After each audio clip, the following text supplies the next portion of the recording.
Hey guys, what's up? I'm Christian Taylor, and today I'm going to be answering the question, if you're a Mac user, should you give Safari a shot? So I have ignored Safari as long as I've been a Mac user. I did the thing you do. You know, you get a new computer, install Chrome immediately, and don't use the default trash. I mean, come on, it's named Safari. Why? Probably because you'll just be lost out in the jungle trying to use it. Like, where are all the settings?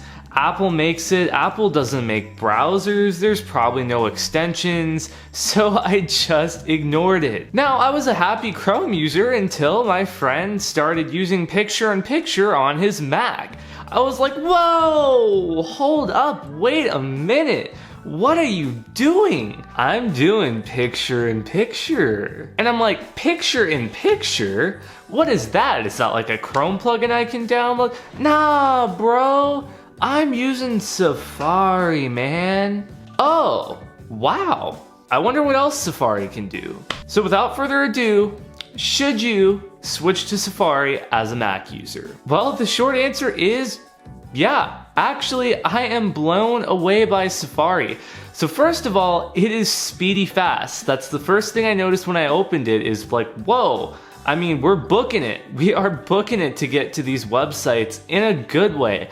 I almost think it is notably faster than Google Chrome. Now, Safari does have browser extensions to my surprise. I did not realize this. I thought that Apple was so locked down that it would not have browser extensions, but it does. It's got some ad blockers and also LastPass, the most important of the bunch.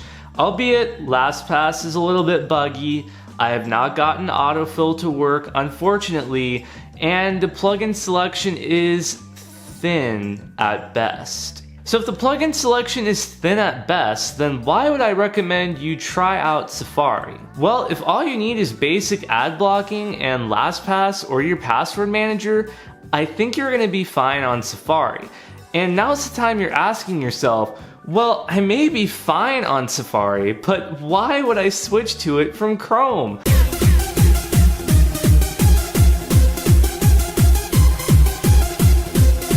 And here's what it comes down to.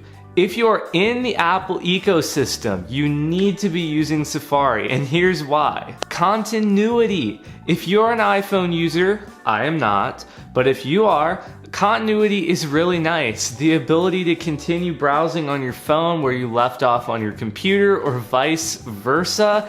And not to mention that Apple forces Safari as the default browser on iOS, so why not give it a shot on Mac?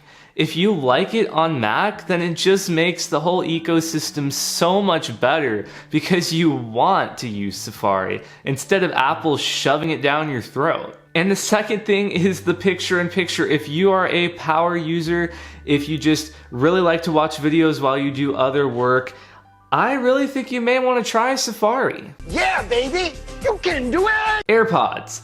If you're an AirPods user, well, if you want videos to pause when you take an AirPod out of your ear, you need Safari to do that.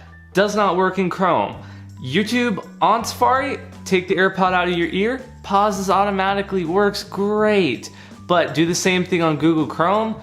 Not gonna work. So what do you guys think? Is Safari worth giving it a shot, or would you rather just stick to Chrome or another browser? I'd really love to know, so definitely do be sure to let me know in the comments down below. And if you like this video, please be sure to hit that subscribe button and click the bell. I release new tech videos every week, and I'd love for you to come along for the ride.